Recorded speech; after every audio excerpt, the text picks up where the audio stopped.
The fork slipped from my hand, clattering against the plate.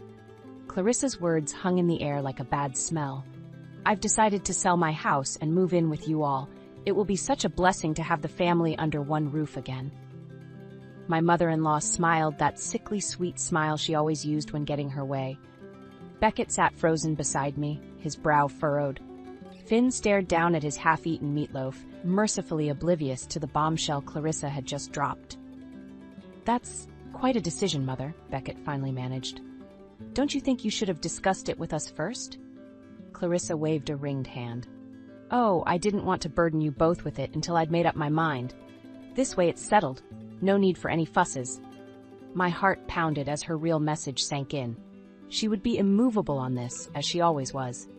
Steam rolling her way into our lives, consequences be damned. "I appreciate your, consideration," I said carefully. "But Beckett and I will need to discuss what that would look like for our family. There are a lot of factors to work through." Clarissa fixed me with a pointed look. "Like what, dear?" "I'll have my own space, so no inconvenience on your end. I simply want to be closer to my grandchild and spend my twilight years surrounded by loved ones. Surely you can't object to that?" But the subtle condescension dripped from her tone. The implication that I would deprive her of family, of Finn, if I objected. Classic manipulation. "Mom," Beckett ran a hand over his face, "we can't make this decision right now at the dinner table." "Well, I don't see why not," Clarissa said airily. "I think we'd all sleep better with this settled, don't you?" She turned to Finn, her eyes going misty. "You'd love having your dear old grandma around every day, wouldn't you, sweetheart?" Finn looked up, puzzled. Sure, I guess." "There, you see, the matter is decided." She beamed at me triumphantly. My stomach twisted. I knew the reality. There would be no peaceful twilight years. This was about control, plain and simple.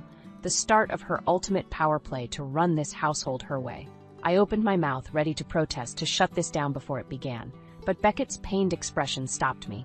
He already looked so conflicted, so troubled by having to buck his beloved mother's wishes. So instead, I simply forced a smile and said, "We'll discuss it tonight after dinner, dear." The first battle was lost, but the war was only just beginning. Clarissa wasted no time making her presence felt. The very next morning, she was in the kitchen bright and early, tutting at the mess. "You really should start your day earlier, Juniper dear. A properly kept home is the hallmark of a good wife and mother." I grit my teeth, biting back the retort on my tongue as Finn wandered in, still bleary-eyed. Clarissa immediately zoned in on his unkempt hair and rumpled t-shirt. "Good heavens, does that boy ever look presentable?" She aimed a disapproving look my way. "You'd think his mother would take a bit more pride." "I'm proud of Finn just the way he is," I said tightly. "Now, if you'll excuse me, I need to start breakfast." Her lips pursed, but Clarissa merely nodded and stepped aside to make way for me. For now.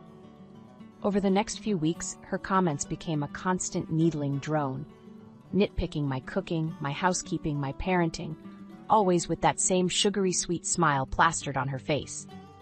"That's not how I used to make the meatloaf, dear. Let me show you the proper way. Did you not notice that stain on the sofa? Housekeeping was so much easier when the children were younger." Speaking of children, you simply must put your foot down with Finn's attitude. He's headed down a troubled path without strict discipline. The worst came at Finn's school arts exhibition. He had worked so hard on his painting series, prezipping quietly in his room for weeks. I was bursting with pride as we circulated the gallery, admiring his vibrant, expressive work. Until Clarissa's shrill voice cut through the crowd. "Well, I must say I'm quite underwhelmed by this juvenile scribbling. Constant doodling is no path to success." Finn's face drained of color. I watched his shoulders hunch, his eyes drop to the floor as snickers rippled through the event hall. "Mother," Beckett hissed. "What is wrong with you?" Clarissa blinked innocently. "What, I'm simply stating facts. Hard critique is the only way he'll improve. That's enough."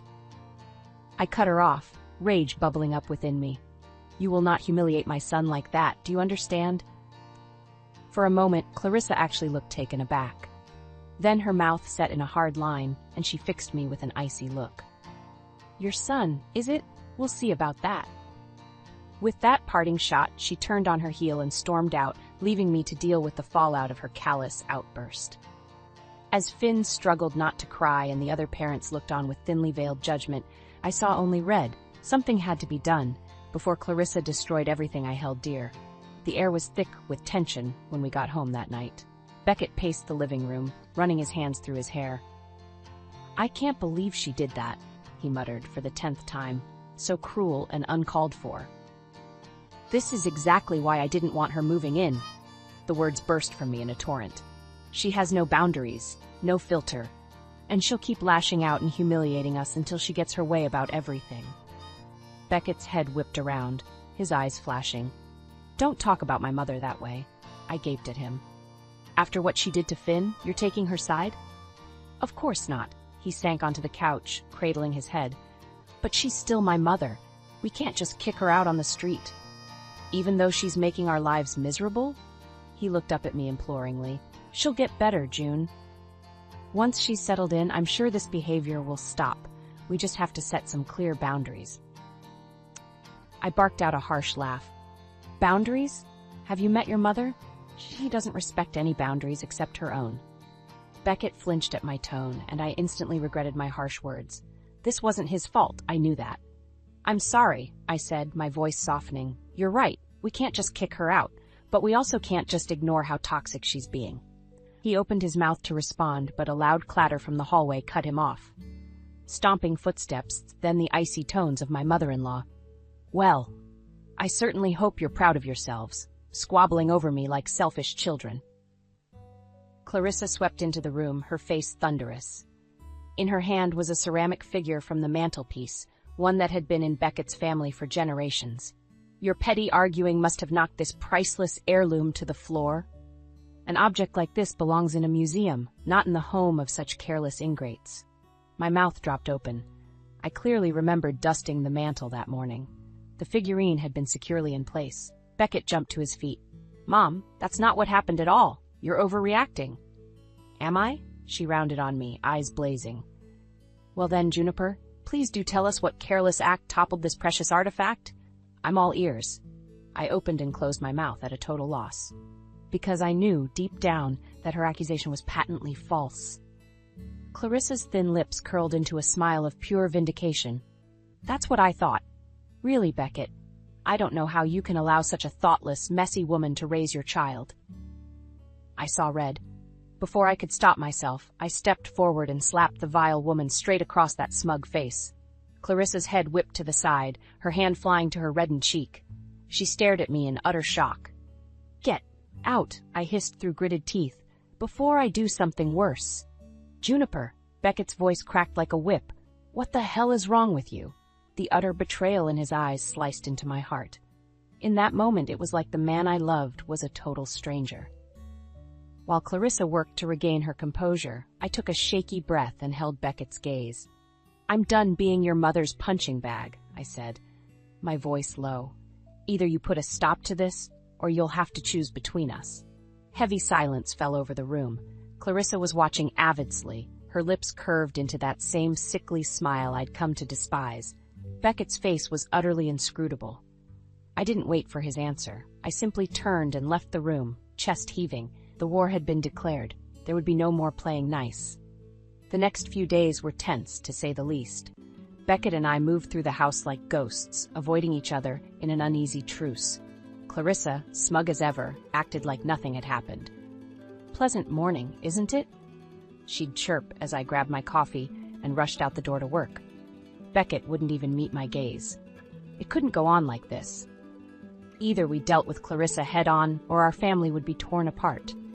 But I needed ammunition, a way to prove to Beckett just how vindictive and manipulative his mother truly was.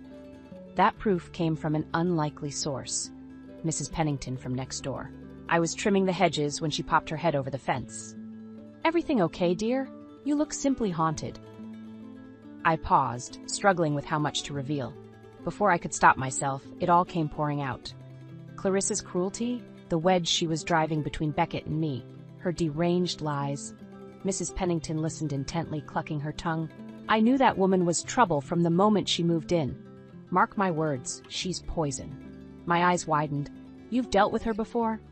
In our neighborhood social club, she caused no end of dramatics. Mrs. Pennington's eyes narrowed. Kicked up an unholy fuss until she got her way about every little thing. Turned everyone against each other with her malicious gossip and lies. Why, by the time she left, the club was in utter shambles. I recognized the twisted genius of Clarissa's tactics all too clearly. Divide and conquer through relentless manipulation. If you've got recordings of her outrageous behavior, I'd be happy to corroborate your story, Mrs. Pennington added. My mind began whirling with the possibilities. I needed to gather evidence, proof that Clarissa's sugary words hid razor-sharp malice. That night, I dug out my old voice recorder and installed it in the living room, hitting record before the three of us sat down for an evening chat. My, what lovely curtains, Clarissa gushed as soon as we got settled. Though I do think the salmon shades would be more complimentary in this space. I tensed, ready for her to let the insults fly about my decorating skills. But she simply smiled placidly and took a long sip of tea. The jibes started small at first. Judgmental little quips about my cooking, my outfit, my rebellious views on parenting as compared to her traditionalist ways. Then, right on cue, Clarissa turned her focus onto Beckett. Really, dear, I'm a bit worried about this new project of yours at work.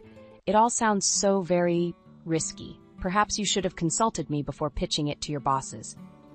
Thanks for the concern, Mom, Beckett replied through gritted teeth, but I've got it handled, Clarissa tutted softly. Yes, well, we'll see, won't we? I simply worry you've bitten off more than you can chew. Juniper's influence doesn't exactly inspire confidence, if you know what I mean. You could have heard a pin drop. I glanced sidelong at Beckett, whose face was mottled red with barely contained rage. That's enough, Mother, he warned in a low growl. But Clarissa merely shrugged, a sly smile playing about her lips. I'm only speaking the truth, dear. Hours of recordings like these followed over the next few weeks, each one making my heart pound harder, my anger towards this vile woman growing. By the time I gathered the evidence and Mrs. Pennington's testimony, I was ready to unleash the full force of Clarissa's own depraved behavior right back at her. No more playing games. This ended now. I waited until Beckett was out running errands with Finn before calling Clarissa into the living room. She glided in, taking a seat with her usual breezy arrogance. What can I do for you, dear? Finally ready to accept my advice on redecorating this drab space? I took a deep breath to steady my nerves. Cut the act, Clarissa. I'm done playing games. Her eyes narrowed, but the smirk didn't leave her lips. Whatever do you mean? Instead of answering, I simply pressed play on the voice recorder. Her own shrill tones filled the room, spitting vicious remarks about Beckett's incompetence, insults about my failings as a wife and mother, nasty gossip designed to turn us against each other. Clarissa's face remained impassive as the recordings played, but I could see the muscle twitching in her jaw. When the litany of cruelty finally ended, she gave a simpering shrug. So I've made a few offhanded comments here and there. I was only trying to help guide you, make suggestions for your family's well-being. Don't insult my intelligence, I snapped. These were calculated attacks, meant to undermine me and drive a wedge between Beckett and me. Your little dominance games. Those beady eyes glinted with something like respect. Very perceptive of you, Juniper, though I'd have thought my motivations would be obvious from the start. I surged to my feet, fists clenched at my sides. Why, Clarissa? Why are you so hell-bent on destroying my family? She rose as well, lips curling into an oily smile. Because this was never about your family, you silly girl. It's about power, ensuring I have final say over everything in my twilight years. And you were the only one standing in my way. A chill ran down my spine, but I held her gaze steadily. Well, your little gambit stops right now. I'm done letting you manipulate and debase us. Oh? One sculpted eyebrow arched delicately. And just what are your terms for that, pray tell? I took a step closer, my voice low and menacing. You're going to leave. Get out of our lives and never contact us again. In return, I'll give you enough money to pay off your little debt problem, shall we say? Clarissa's mask slipped for just an instant, shock flitting across her features before the stony disdain returned. I allowed myself a grim smile. It seemed my snooping had paid off. Well, you've certainly been a busy little thing, haven't you? Her lip curled. Though I have to wonder what my darling son will think about your strong-arming tactics. He'll think whatever he wants, I said coolly. But he'll have proof of exactly the kind of manipulative snake you are first. Our eyes bored into each other, a silent battle of wills stretching between us. Finally, Clarissa gave a stiff nod. Very well, you've made your point. I accept your generous offer. But be warned, the day will come when you regret pushing me away for good. The threat could have chilled my blood, but all I felt in that moment was an immense sense of relief. At long last, this nightmare would be over. My hands were shaking as I laid out the place settings for our monthly family dinner. Clarissa sat primly on the couch, shooting me disdainful looks every few minutes. She hadn't taken my ultimatum well, that was for sure. The doorbell rang, announcing Beckett and Finn's arrival. Showtime. Hello, my dears. Clarissa was all sugary sweetness as they walked in, air kissing their cheeks. I'm simply famished, aren't you? Beckett eyed her warily but said nothing as we all took our seats around the dining table. An uneasy silence fell, only the clinking of utensils on china plates to fill it. Finn squirmed in his seat, looking from me to his grandmother with narrowed eyes. Finally, he couldn't take it anymore. Okay, what's the deal? He blurted out. You two have been acting super weird for weeks. I took a deep, steadying breath as all eyes swung towards me. Here went nothing. You're right, Finn, and it's time the truth finally came out. Clarissa snorted delicately. I beg your pardon? What bizarre melodrama is this now? Ignoring her, I produced the thick manila envelope I'd compiled, sliding it across the table towards Beckett. In that envelope is proof of who your mother really is, I said, keeping my voice carefully level. The manipulation, the cruelty, the pathological need to destroy us from the inside. Juniper! Clarissa gasped in overblown outrage. How dare you? But I cut her off with a sharp look. Don't bother denying it. I have hours of recordings, transcripts, testimonies, everything documenting your deranged vendetta against me and this family. Beckett said nothing, staring down at the innocuous manila envelope like a snake about to strike. Finn shifted closer, craning his neck for a better view. When Clarissa spoke again, her syrupy tone had vanished, leaving only an icy rasp. So you wish to slander and defame me? Very well, get it over with then. With trembling fingers, Beckett opened the envelope and began rifling through the papers inside. His brow furrowed deeper with every transcript, every damning piece of evidence. This can't be, he mumbled, shaking his head slowly. It's all true, I said, quiet but firm. Every vicious word out of her mouth, caught on tape. I clicked the voice recorder, letting Clarissa's shrill diatribes fill the air once more. Useless, ungrateful child. Of course he can't handle that deal without my input. No wonder Juniper is such a dismal failure at parenting. It's a miracle the boy isn't a delinquent yet. Perhaps I should take over the family finances before that silly girl drives us into the poorhouse. At last, I stopped the playback, letting the weight of proof speak for itself. Clarissa's face was mottled purple, a twisting sneer of pure loathing fixed on me. But I didn't flinch, didn't look away. The silence stretched out agonizingly until finally, Beckett looked up at his mother. There were tears in his eyes. Mom, how could you? His voice broke on the last word. Clarissa actually laughed then, a harsh, barking sound. Don't play the wounded innocent with me. I was simply doing what was necessary to protect this family from ruin. By sabotaging us every chance you got, I couldn't stop myself from interjecting. By turning everyone against each other, that's what was necessary? Of course it was. Clarissa was on her feet now, shoulders heaving with rage. I could see quite clearly how incompetent you both are.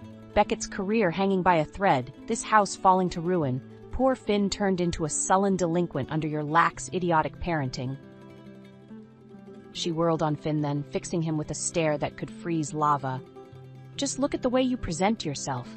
Sloppy? No ambition. Do you really want to end up a failure like your so-called parents?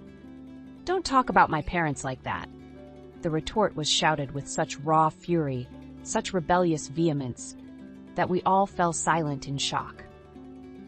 Finn was on his feet too now, fists clenched and shaking at his sides as he faced down his grandmother with bravery I could scarcely believe. Mom and Dad have been nothing but supportive and loving.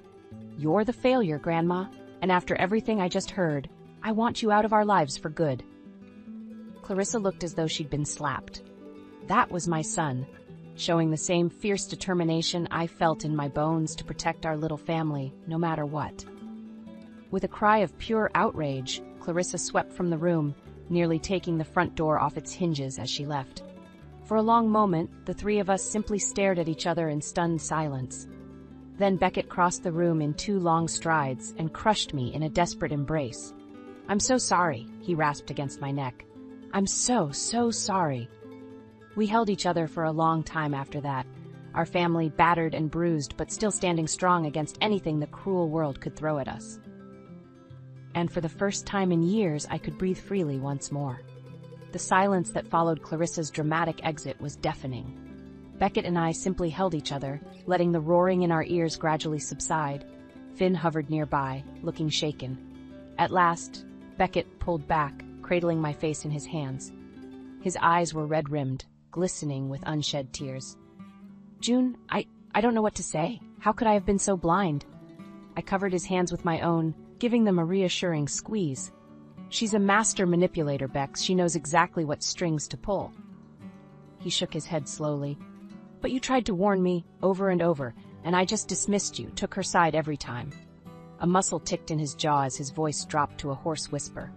"Some husband and father I turned out to be." "Hey," I pecked him gently on the lips. "We can't change the past, but we did what was needed to protect our family. That's what matters." "She's right, Dad." Finn stepped forward, his usually sullen expression giving way to something solemn and resolved. "You guys fought for us, for our family unit. That's what real parents do. They put their kids first, no matter what sick crap gets thrown at them."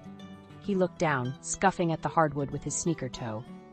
I'm sorry, I haven't really appreciated that, or noticed how much you've both sacrificed while that evil witch was making all your lives hell." Beckett pulled Finn into a fierce hug, holding him tightly. I felt the moisture prick at my own eyes watching them, my 2 favorite people, survivors of the worst betrayal. "No more apologies," Beckett said gruffly. "We're a team again now, the 3 of us. Anything else, we handle it together. United front." Finn nodded wordlessly against his father's shoulder. When they finally separated, all traces of the moody teenager had left his face. He looked solemnly determined. "So, what's the plan? Do we go to the cops, file a report about her?" I shook my head. As satisfying as that sounds, it's not worth dragging this ugliness out any further. She's gone from our lives now. Best to let her disappear for good. Beckett nodded in agreement. "There is one last loose end to tie up, though." He withdrew a check from his shirt pocket, holding it out to me with a rueful smile. "Your settlement fee for getting rid of dear old Mom. Seems like you've got a real head for this revenge scheme stuff."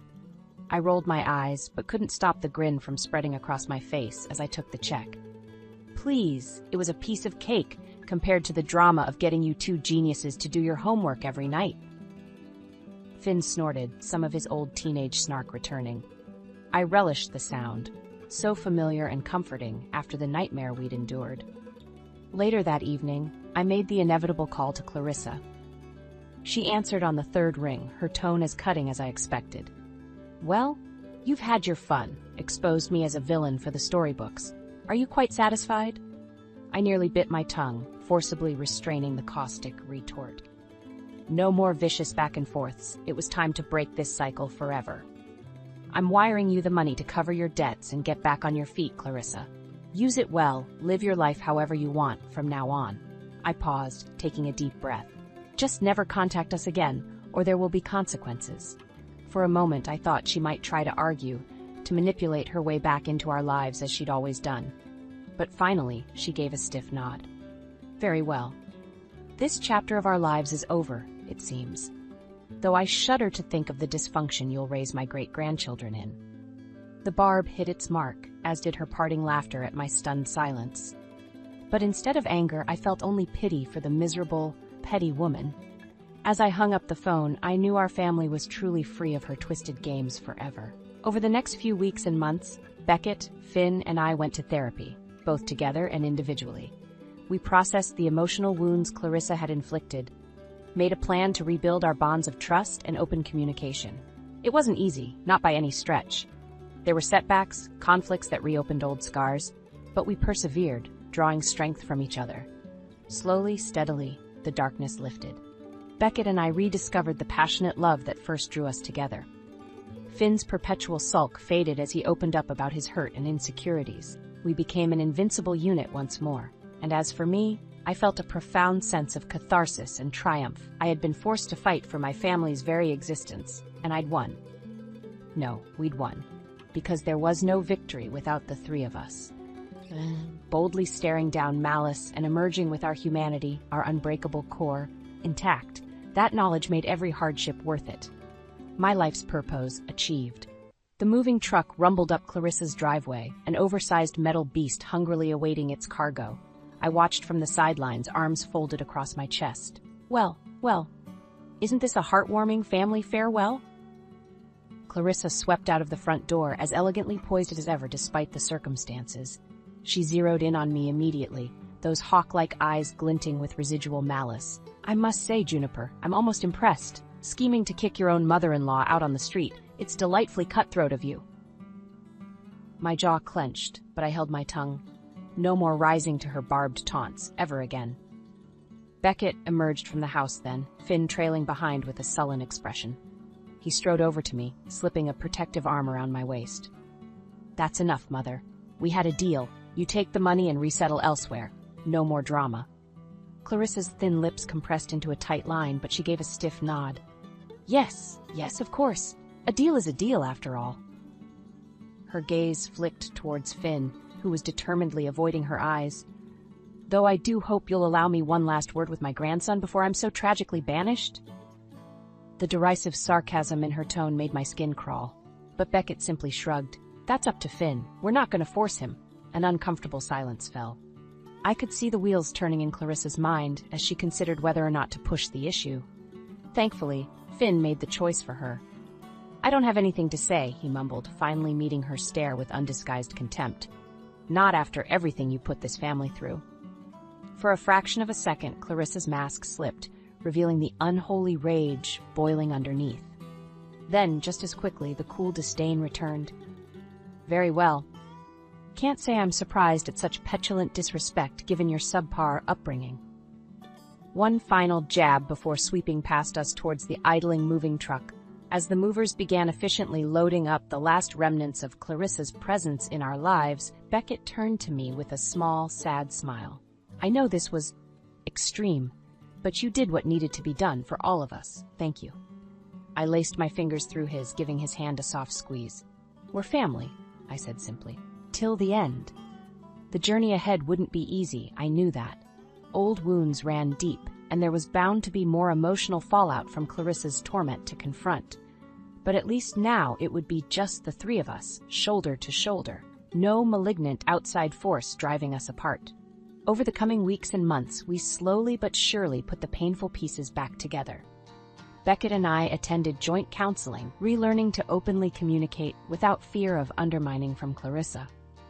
Finn started seeing a therapist too, to work through the damage of having such a toxic influence in his life from an early age. There were setbacks, absolutely. Clarissa's cruel words would slither unbidden into my mind at random moments, filling me with impotent anger and hurt. Beckett admitted to still struggling with guilt over being so blind to her true nature for so long. And Finn? Well, he was a typical teenager, after all. His old sullen habits would creep back in without warning. But we took each challenge as it came. As a team, with Clarissa finally out of our lives for good, we were free to heal and reconnect on our own terms. The day I knew we'd truly put the past behind us came unexpectedly. One crisp autumn evening at the dinner table. There was no special occasion, nothing to mark the moment as significant. Beckett and I chatted about mundane things, work, errands, the new movie we wanted to see over the weekend. Finn sat across from us, chewing thoughtfully as he listened. Then, out of nowhere, he set down his fork and looked up at me with those same serious eyes that had first showed his backbone against Clarissa's manipulation. You know, I get it now. Why you fought so hard to get rid of Grandma? I paused, startled, sharing a glance with Beckett. We'd thought that painful chapter of our lives firmly closed. Finn scratched at the back of his neck, suddenly bashful. I mean, I always knew she was bad news in a general way, but seeing how far you went to protect us, risking everything, not just thinking of yourself. He shook his head slowly. That's what real parents do, you know? They'd go through anything for their kids, no matter what. My vision blurred with grateful tears as I reached across the table to grip Finn's hand. You've got that right, kiddo. No matter what. In that moment, I felt something profound shift inside me. The last lingering tendrils of anger and hurt over Clarissa's cruelty simply evaporated. Whatever resentment or bitterness had been weighing me down for so long just dispersed into the ether. As I looked around at my little family, my heart swelled with love. This was everything, the core truth that had kept me fighting through our darkest days. Beckett and Finn were my world, and I would walk through fire 1,000 times to keep them safe and happy. The past was just that, past. We had survived the worst betrayal and come out battered, but bonded and stronger than ever before. A new chapter was unfolding for us, one of healing and rediscovered joy. And this time I thought with a serene smile there would be no outside forces to disrupt our hard-earned peace. Just us, forging our own path forward as a united, radiant family.